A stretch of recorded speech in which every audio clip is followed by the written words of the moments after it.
guys, it's Alex, and today I'm here with a book review for The Testaments by Margaret Atwood. This was just released on September 10th. I picked it up from the library, sat down, and pretty much read the entire thing in 6 hours. I do really enjoy The Handmaid's Tale, and I was curious what a sequel that was published 35 years later would look like, so I decided to give it a go, even though I was rather hesitant going in.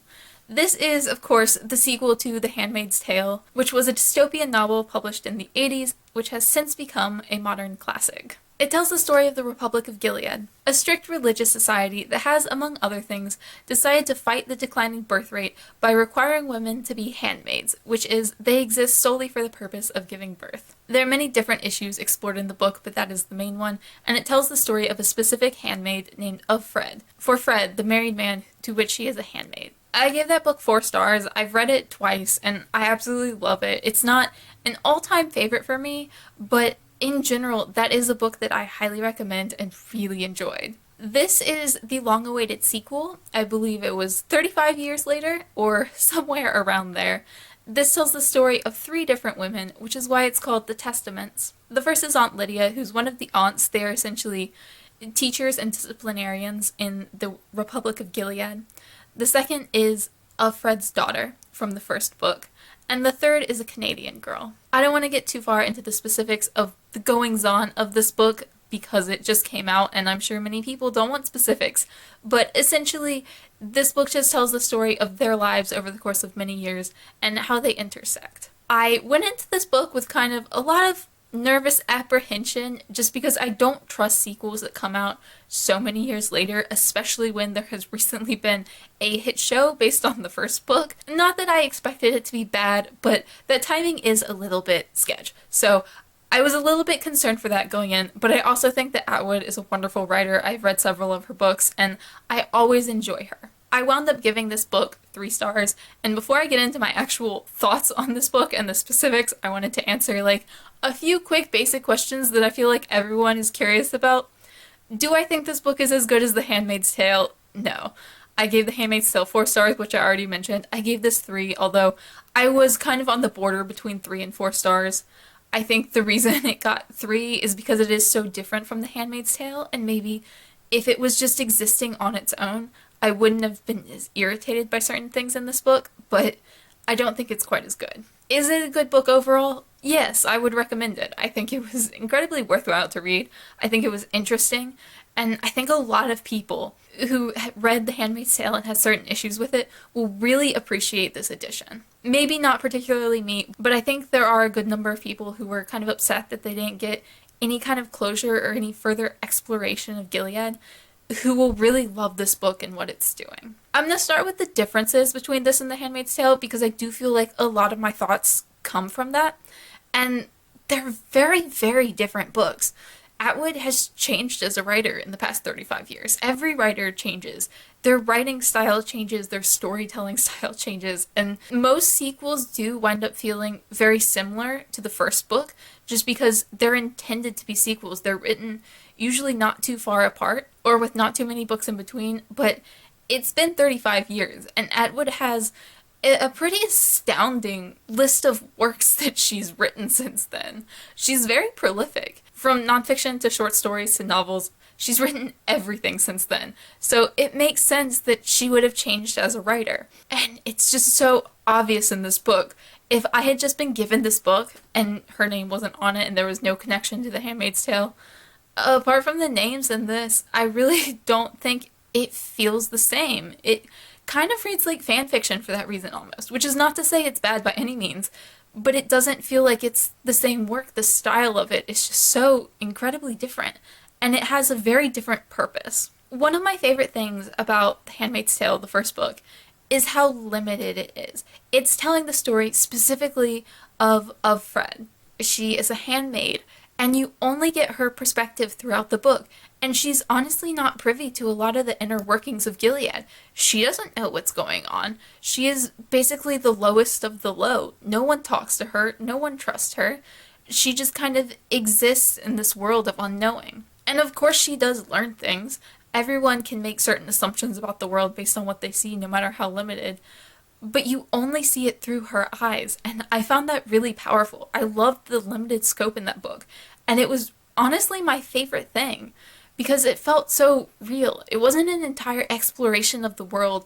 It was an exploration of this one specific woman within the world who wasn't a hero, who wasn't trying to be a hero, who was just trying to live her life and make it even slightly better.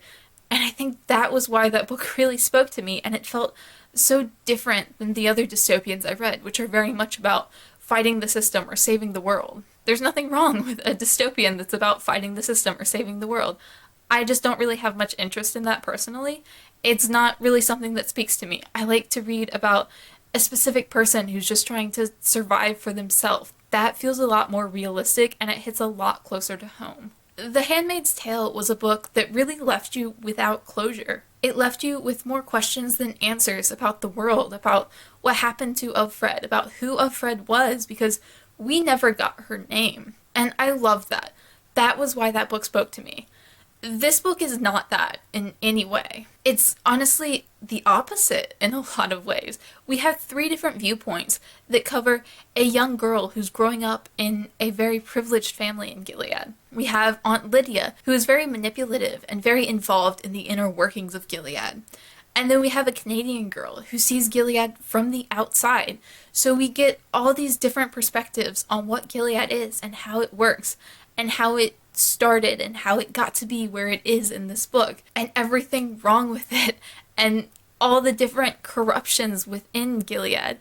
And that's not a bad thing. It's just so completely opposite of what the first book did and what I loved about the first book, which again is not a problem, but I do think that's why this book was kind of lower for me. The Handmaid's Tale was specifically powerful because of the limited scope, and this one had about as wide a scope as she could give a book. The last difference before I do get into just talking about this book and the review you probably came here for is the storytelling structure. This book has a very typical story arc. There's a goal that they're trying to get accomplished, and then there's a dramatic climax, and then there is a nice little denouement at the end that puts a nice pretty bow on everything. And The Handmaid's Tale wasn't like that at all. The Handmaid's Tale was really just the story of this woman's life and her struggles, and there wasn't much of an overarching goal in that book apart from survival. Many different things happened. There was a climax, there was a denouement, but it was much messier, and it felt much more real to me because it was so messy. Whereas this book was kind of just a very typical story structure, and it honestly wound up feeling kind of generic at times because of that. I don't want to insult anything, and there's a very big discussion on literary fiction and the problems with labeling things literary fiction and what it actually means, and I don't have any good answers for that. But in general, we have no issue classifying The Handmaid's Tale as literary fiction, whatever that means. This book felt a lot more commercial fiction. And that's not a bad thing. I don't want to say that that's an insult at all, because it's not. Most of what I read is very commercial or genre in nature. It was just different from The Handmaid's Tale. So vastly different that it was very strange going in. But all that being said, all the differences, I found this book very worthwhile. It was very interesting, and honestly, up until the last about 60 pages, I really thought this was going to be 4 stars because I was enjoying it so much. I thought it was a really entertaining read. It wasn't nearly as powerful to me as The Handmaid's Tale, but a book doesn't have to be powerful for it to be interesting and good. And Atwood is still a wonderful writer, regardless of what she's writing. I've never read anything of hers that I didn't think was well written, and this book is no different. I was super invested in these characters, really invested in their storylines, and for a lot of it, I wanted to see how they would grow as people. And as much as I did complain about this book having a wider scope and preferring the limited scope of The Handmaid's Tale, it was interesting to learn more about Gilead, because even though I didn't necessarily want answers to the questions that were raised in that book, it was interesting to get answers, and it was interesting to explore this world and see really what it was like. There's just so much that we don't know from The Handmaid's Tale that it was really interesting to find out here, and it was really worthwhile. I think this book is going to really appeal to people who wanted that closure from The Handmaid's Tale. Like, I would highly recommend this book if you have questions, if you want to know anything more about the world or anything of what happened after. This book is probably going to be amazing to you. Like, honestly, the people who had those problems are probably going to love this just as much, if not more, because I think she answers those questions in a very satisfactory way. My problem was mostly that I never wanted those questions answered. I liked The Handmaid's Tale as a standalone. I thought it worked so well as a standalone, and I liked being left with those questions. I liked being left wondering about what happened later. And this book kind of was just like, here are those answers. I honestly didn't leave this book with any questions. I just kind of preferred The Handmaid's Tale for that, and I don't think it was a book that required a sequel. But the people who wanted a sequel, the people who wanted more answers, are probably going to love this quite a lot. The reason I did drop this book down to 3 stars was the last 60 or 80 pages. It just felt like this book was getting a bit more generic, that it was getting more predictable, and not just predictable in that I could guess what was going to happen, but predictable in the sense that of course it was going there because that is the obvious route that all books like this take. It seemed like Atwood was relying on a lot of exhausted tropes and a lot of tired and overdone story elements. I didn't feel like she was doing a lot of things that were new or interesting or thought-provoking towards the end. It was just going in the most generic route that I could kind of imagine, and it was kind of putting a pretty bow on everything from The Handmaid's Tale, which wasn't a story that really required a pretty bow on it. It was a story that was messy, and I liked that it was messy. To talk a bit about the 3 perspectives, I really enjoyed the perspectives of Aunt Lydia and Agnes, who were the 2 people actually within Gilead. We learned a lot about Aunt Lydia's backstory, which I didn't expect, and while I'm not sure I really wanted or required knowledge of her backstory, it was fascinating. She could have carried this book on her own because she was such a well-developed character. And she was just so flat in The Handmaid's Tale just because that was Offred's perspective of her. She was flat. And in this, there was so much depth, and not necessarily in a positive light, but it was fascinating. She was such a wonderful character to read from. And at the beginning, I was very unsure if I was going to like her sections, just because I didn't really want my perspective of who she was in The Handmaid's Tale to be changed or ruined, but by the end she was my favorite. I loved reading about everything she was doing, all her manipulations, every negative and positive facet to her character. She was just incredibly well-rounded and well-developed, and I would honestly expect nothing less from Margaret Atwood. She's very reminiscent of other characters that Atwood has written. Agnes I also enjoyed. She was very naive, very ignorant of a lot of things, which made sense for her culture, the way she was raised in Gilead. She is Offred's daughter, and it was just interesting to see a child's perspective on what it was like to grow up in Gilead with nothing else to compare it to. I really enjoyed that, and I do think that was probably one of the more interesting elements of this book. But the 3rd character was Daisy, who was the Canadian girl, and she was 15 for most of this book. I didn't like her character pretty much at all. I found her incredibly annoying to read from. And it wasn't just that she as a person was annoying, because she honestly wasn't that annoying. And I've read from far more annoying characters that I have enjoyed. She was just written with such flatness and immaturity. She read a lot younger than her age to me. She would act like a 12-year-old almost, rather than 15. She talked about Gilead like she knew nothing about it, even though she'd studied it in school. And she would be shocked by these very basic things about it. She would walk in and be like, oh, they have victim blaming in their culture? That's so horrible. And act surprised that that was a thing.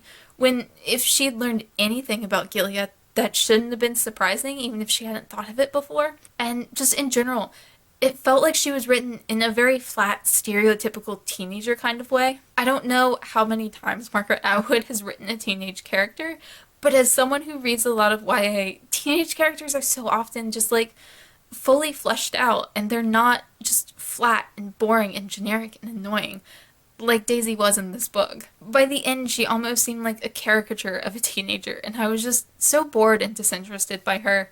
She was probably the other main reason this book got 3 stars for me, because while I cared deeply about the other 2 characters and their stories, Daisy almost didn't feel like she had a story of her own, which was kind of interesting considering she was probably the most important character in this book, and she was, for many points, the catalyst of this book. But I really didn't enjoy reading from her. In general, I really enjoyed this book. It was almost 4 stars for me. It was a lot of fun and very entertaining.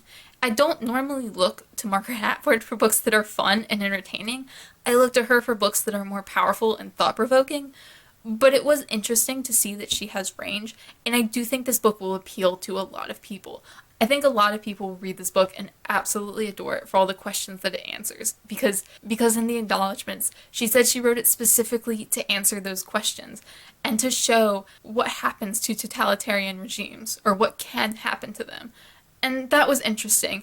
I'm just not overall a big fan of dystopian books that are about fighting the system. I prefer the ones that explore the system or explore people within the system, like The Handmaid's Tale did. And this was just a very different book that I honestly felt like didn't need to exist. For me, The Handmaid's Tale was never a book that required a sequel, and while this was interesting and well written and a good book on its own, as a sequel, I was just kind of not interested by anything that it did or added to the world. Let me know down below if you've read The Testaments yet and what you thought of it if you have. I really do think this is going to be a book that a lot of people love. I think it just depends on what you thought of The Handmaid's Tale and what you wanted in a sequel. And while I did think it was a good book and well written, as all of Atwood's books are, it just really wasn't what I was looking for. As always, thank you guys so much for watching, and I will see y'all again soon.